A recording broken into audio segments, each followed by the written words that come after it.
Hello, my name is Luca Kapanenkis, and today we're going to be talking about the concept of externalities, specifically negative externalities.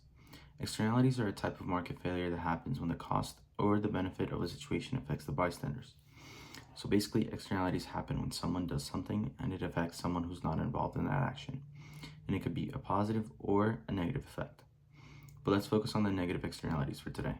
An example of a negative externality would be if a factory was polluting a lake nearby. The lake might be used for fishing, recreation, or even drinking water.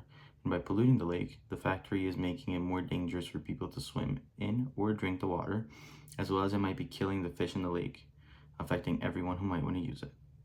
One way to diminish negative externalities is by internalizing the externalities, which means that the market is altered to make people have accountability for their actions on others.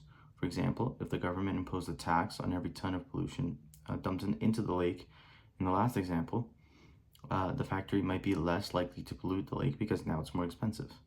This type of tax is called a corrective or Pigovian tax, and they are commonly used to align private incentives with social interests.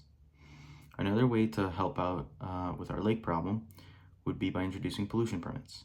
If a government introduced pollution permits where each permit allows business to dump a certain amount of pollution into the lake, the amount of pollution dumped into the lake will be lessened because now there is a restriction on the amount of pollution going into the lake. There also exists a tradable pollution permits.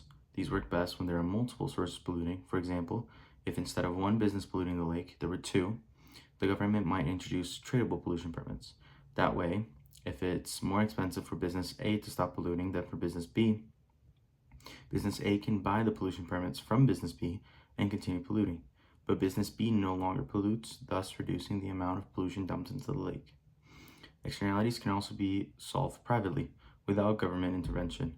The Coase theorem states that if private parties can bargain over the allocation of resources without extra cost, they can solve externality problems on their own.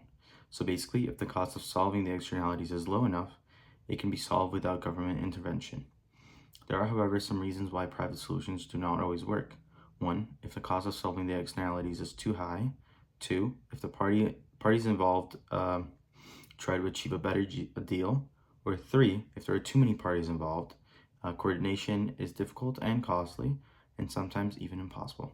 Thank you for your time.